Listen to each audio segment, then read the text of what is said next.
ಶಿವಪುರ ಎಂಬ ಒಂದು ಸಣ್ಣ ಹಳ್ಳಿಯಲ್ಲಿ ಒಬ್ಬ ರೈತ ವಾಸಿಸುತ್ತಿದ್ದ. ಆತ ದಿನವಿಡೀ ಕೆಲಸ ಮಾಡಿ ಮನೆಗೆ ಸುಸ್ತಾಗಿ ಹೋಗುತ್ತಿದ್ದ. ಆತನಿಗೆ ಇಬ್ಬರು ಮುದ್ದಾದ ಹೆಣ್ಣು ಮಕ್ಕಳಿದ್ದರು, ಕಮಲ ಮತ್ತು ವಿಮಲ.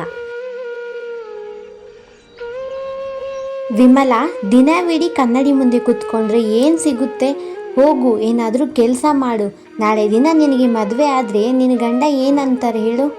ಅಯ್ಯೋ ಅಕ್ಕ, ನನ್ನ ಗಂಡ ಏನಂತಾನೆ, ನಾನಂತೂ ಶ್ರೀಮಂತ ಮನೆಯಲ್ಲೇ ಮದುವೆ ಆಗ್ತೀನಿ, ಕೈಗೊಬ್ಬರು ಕಾಲ್ಗೊಬ್ಬರು ಆಳುಗಳಿರ್ತಾರೆ ನನಗಂತೂ. ಆದರೂ ಕೂಡ ಹೆಣ್ಮಕ್ಳು ಕೆಲಸ ಮಾಡೋದನ್ನು ಕಲಿಬೇಕು, ಏನಂತೀಯ? ಹೋಗು ಏನಾದರೂ ಕಲಿ ಮಾಡು, ಬಾ ನಾನು ಹೇಳ್ಕೊಡ್ತೀನಿ. ಇಲ್ಲ ಅಕ್ಕ, ನನಗೆ ಇವೆಲ್ಲ ಸೆಟ್ ಆಗಲ್ಲ, ನಾನು ಶ್ರೀಮಂತ ಹುಡುಗನ ಮದುವೆ ಆಗ್ತೀನಿ ಅಷ್ಟೇ, ಸುಮ್ಮನೆ ಈ ಕೆಲಸಗಳೆಲ್ಲ ನನ್ನ ಕೈಲಾಗಲ್ಲ. ಮಕ್ಕಳೇ, ನಾನು ಗಂಡಿನವ್ರ ಹತ್ರ ಹಾಗೆ ಪಂಡಿತರ ಹತ್ರ ಮಾತಾಡಿದ್ದೀನಿ. ಇನ್ನು ಮದುವೆಗೆ 1 ತಿಂಗಳಿದೆ, ನೀವಿಬ್ಬರು ಖುಷಿಯಾಗಿದ್ದೀರಾ ಅಲ್ವಾ ಅಮ್ಮ? ಹಾಂ ಅಪ್ಪ, ನಾನಂತೂ ಖುಷಿಯಾಗಿದ್ದೀನಿ. ಒಳ್ಳೆ ಶ್ರೀಮಂತ ಮನೆಗೆ ಸೊಸೆಯಾಗಿ ಹೋಗ್ತೀನಂತ ನನಗೆ ತುಂಬ ಖುಷಿ ಇದೆ. ನೀವು ಆದಷ್ಟು ಬೇಗ ರೆಡಿ ಮಾಡಿ ಅಪ್ಪ ಎಲ್ಲ ತಯಾರಿಗಳನ್ನ. ಸರಿ ನಮ್ಮ ಮನೆ ಜವಾಬ್ದಾರಿಗಳು ನಿಮ್ಮ ಮೇಲೇ ಬರುತ್ತೆ, ಎಲ್ಲ ನೀವೇ ವಹಿಸ್ಕೊಂಡು ಚೆನ್ನಾಗಿ ಜೀವನ ಮಾಡಬೇಕು, ಆಯಿತಾ? ಇಷ್ಟೇ ನಾನು ನೀನು ಹೇಳ್ಕೊಡೋದು.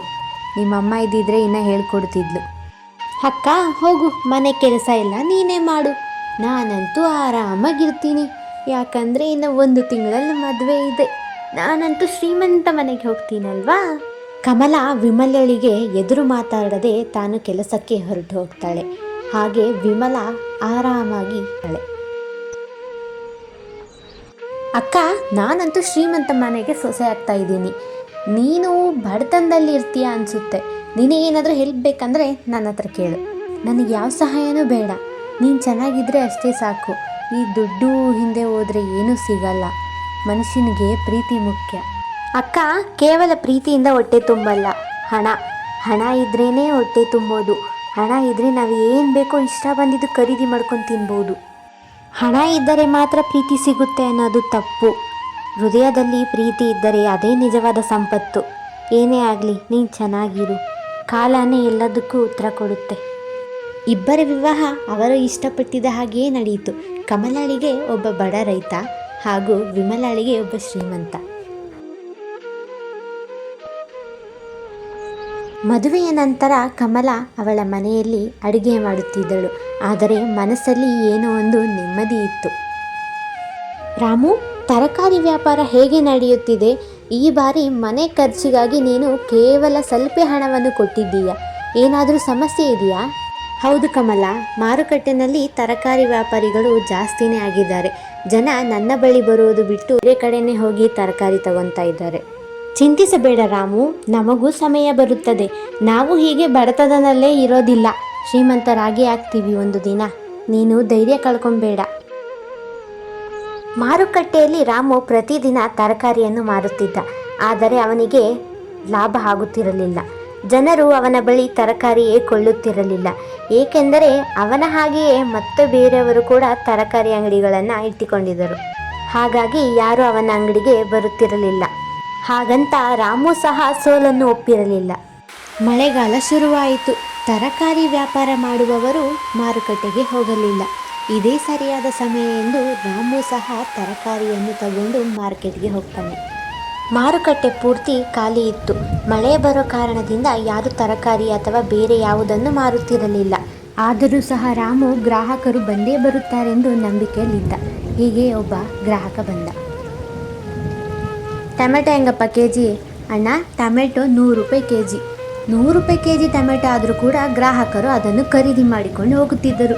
ಯಾಕೆಂದರೆ ಮಾರುಕಟ್ಟೆಯಲ್ಲಿ ರಾಮುನ ಬಿಟ್ಟು ಬೇರೆ ಯಾರೂ ಸಹ ತರಕಾರಿಯನ್ನು ಮಾರುತ್ತಿರಲಿಲ್ಲ. ಹಾಗಾಗಿ ರಾಮು ಸಹ ಡಬಲ್ ಪ್ರೈಸ್ಗೆ ತರಕಾರಿಯನ್ನು ಮಾರುತ್ತಿದ್ದ. ಹೀಗೆ ಎಲ್ಲ ಗ್ರಾಹಕರು ರಾಮುನ ಅಂಗಡಿಗೆ ಬಂದು ತರಕಾರಿಯನ್ನು ತಗೊಂಡು ಹೋಗುತ್ತಿದ್ದರು. ಅದು ದುಗ್ನ ಬೆಲೆಯಲ್ಲಿ ಇದ್ದರೂ ಕೂಡ ಅವರು ಖರೀದಿ ಮಾಡಿಕೊಂಡು ಹೋಗುತ್ತಿದ್ದರು. ಮಳೆಗಾಲದಲ್ಲಿ ಯಾರೂ ಸಹ ತರಕಾರಿ ಅಂಗಡಿಗಳನ್ನು ಇಟ್ಟಿರಲಿಲ್ಲ. ರಾಮು ಒಬ್ಬನೇ ಆಗಿದ್ದರಿಂದ ಅವನು ಚೆನ್ನಾಗಿ ಲಾಭ ಗಳಿಸಿದ. 10 ರೂಪಾಯಿಯ ತರಕಾರಿಯನ್ನು ಅವನು 100 ಅಥವಾ 150 ಕೆಜಿಗೆ ಮಾರಿದ. ಒಬ್ಬೊಬ್ಬರಾಗಿಯೇ ಗ್ರಾಹಕರು ಬಂದು ಅವನ ತರಕಾರಿಯನ್ನು ಕೊಂಡೊಯ್ದರು.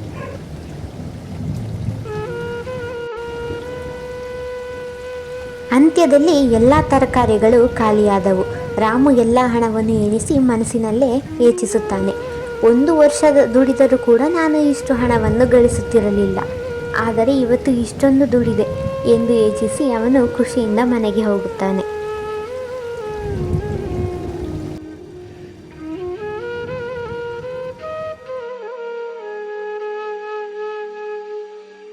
ಕಮಲಾ, ಓ ಕಮಲಾ, ಎದ್ದೇಳು, ಸಾಕು ಮಲಗಿದ್ದು.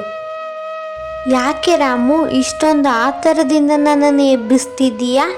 ಕೂತ್ಕೋ, ನೀರು ತಗೊಂಡ್ಬರ್ತೀನಿ. ಇಲ್ಲಿ ನೋಡು ಕಮಲಾ, ನಾನು ದುಡಿದ ಹಣ. ನೀನು ನನಗೆ ಬೆನ್ನೆಲುಬಾಗಿ ನಿಂತಿದ್ದಕ್ಕೆ ನಾನು ಸಹ ಈ ಹಣವನ್ನು ಸಂಪಾದನೆ ಮಾಡೋ ಹಾಗೆ ಆಯಿತು. ರಾಮು, ದೇವರಿದ್ದಾನೆ ಎನ್ನೋದಕ್ಕೆ ಇದೇ ಸಾಕ್ಷಿ. ಈ ಹಣದಲ್ಲಿ ನಾವು ಹೊಸ ಮನೆಯನ್ನು ಕಟ್ಟೋಣ.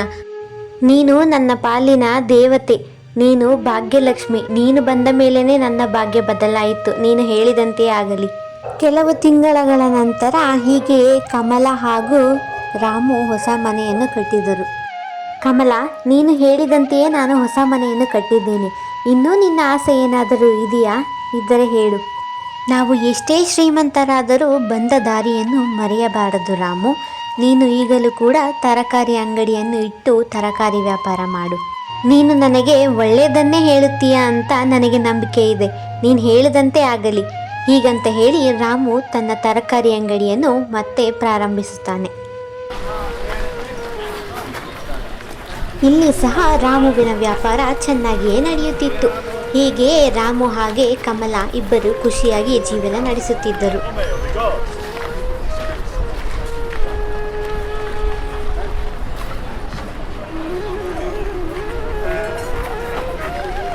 ಇನ್ನೊಂದು ಕಡೆ ವಿಮಲ, ಅವಳು ಆಸೆಪಟ್ಟ ಹಾಗೆಯೇ ಕಾರು, ಬಂಗಲೆ, ಕೈಗೆ ಕಾಲಿಗೆ ಆಳುಗಳು ಇದ್ದಂತಹ ಮನೆ ಸಿಕ್ಕಿತು. ಮದುವೆಯಾಗಿ ಕೆಲವು ದಿನಗಳು ಮಾತ್ರವೇ ವಿಮಲ ಸಂತೋಷದಿಂದ ಇದ್ದಳು. ಅವಳ ಗಂಡ ರಾಕೇಶ್ ಯಾವಾಗಲೂ ಕೆಲಸದಲ್ಲಿ ವ್ಯಸ್ತನಾಗಿದ್ದ ಕಾರಣ ಅವನು ಅವಳಿಗೆ ಸಮಯ ಕೊಡ್ತಿರಲಿಲ್ಲ. ವಿಮಲಾಳ ಮನೆಯಲ್ಲಿರುವ ಪ್ರತಿಯೊಂದು ವ್ಯಕ್ತಿಯ ಮನಸ್ಸಿನಲ್ಲಿ ಅಹಂಕಾರ ತುಂಬಿತ್ತು. ವಿಮಲ ಮನೆಯ ಎಲ್ಲ ಕೆಲಸವನ್ನು ಮಾಡಿ ಮನೆಯವರ ಮನಸ್ಸನ್ನು ಗೆಲ್ಲಲು ಪ್ರಯತ್ನಿಸುತ್ತಿದ್ದಳು. ವಿಮಲ ಎಂದು ತನ್ನ ಮನೆಯಲ್ಲಿ ಕೆಲಸ ಮಾಡದೇ ಇದ್ದವಳು ಇಲ್ಲಿ ಬಂದು ಎಲ್ಲ ಕೆಲಸವನ್ನು ತಾನೇ ಮಾಡುತ್ತಿದ್ದಳು.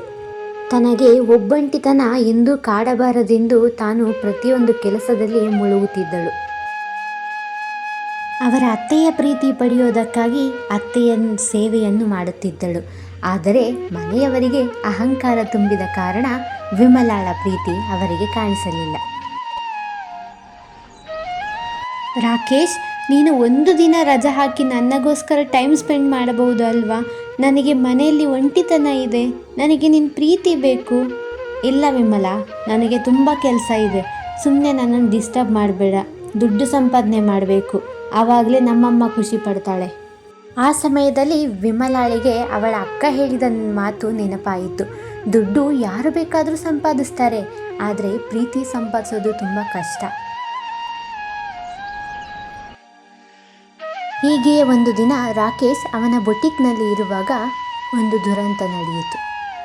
ಆ ದುರಂತದಲ್ಲಿ ಅವನ ಇಡೀ ಅಂಗಡಿಗೆ ಸುಟ್ಟಿ ಭಸ್ಮವಾಯಿತು.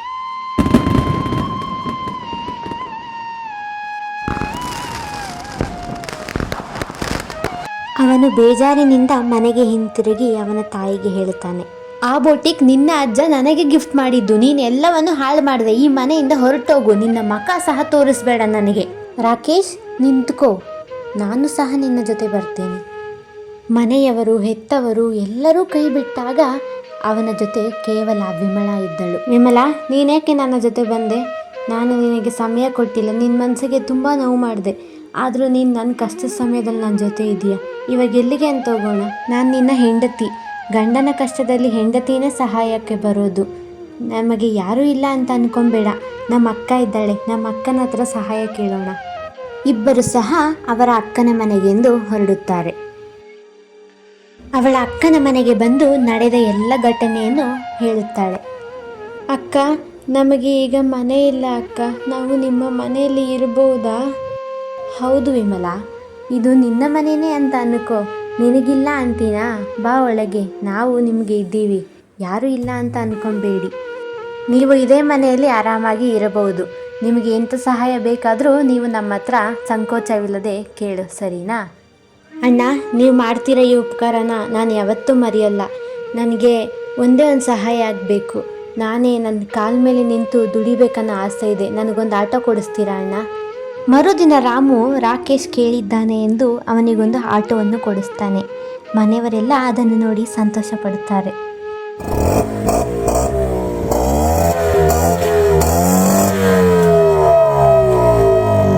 ಪ್ರತಿದಿನ ರಾಕೇಶ್ ಆಟೋ ಚಾಲಕನಾಗಿ ಹಗಲು ರಾತ್ರಿ ಎನ್ನದೇ ಆಟೋವನ್ನು ಓಡಿಸುತ್ತಾನೆ.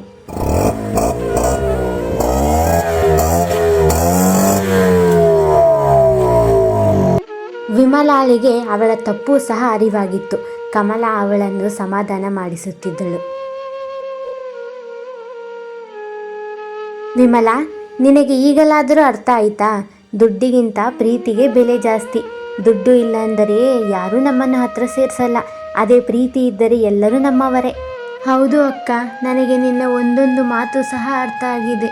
ದುಡ್ಡಿಗಿಂತ ಪ್ರೀತಿಗೆ ಬೆಲೆ ಎಂದು ನಾನು ತಿಳಿದಿದ್ದೇನೆ. 1 ವರ್ಷದ ನಂತರ ನೀವು ಇಲ್ಲಿಯೇ ಇರಬಹುದಿತ್ತಲ್ವಾ? ಬೇರೆ ಮನೆ ಮಾಡುವಂಥ ಅವಶ್ಯಕತೆ ಆದರೂ ಏನಿತ್ತು? ಇಲ್ಲ ಅಣ್ಣ, ತುಂಬ ಧನ್ಯವಾದಗಳು. ಈಗ ನಾನು ಸಹ ದುಡಿತಿದ್ದೇನೆ. ಅದಕ್ಕೆ ನಾನು ನನ್ನದೆಂದೇ ಒಂದು ಮನೆಯನ್ನು ಕಟ್ಟಿಕೊಳ್ಳುತ್ತೇನೆ. ನೀವು ನಮಗೆ ಇಷ್ಟು ಉಪಕಾರ ಮಾಡಿದ್ದೀರಾ. ನಾನೆಂದೂ ನಿಮಗೆ ಚಿರಋಣಿಯಾಗಿರ್ತೀನಿ. ಹಾಗೆಂದು ಹೇಳಿ ಇಬ್ಬರು ಗಂಡ ಹೆಂಡತಿ ತಾನು ದುಡಿದ ದುಡ್ಡಲ್ಲಿ ತಮ್ಮ ನಿಜವಾದ ಪ್ರೀತಿಯನ್ನು ಹುಡುಕಿಕೊಂಡು ಹೊರಟರು.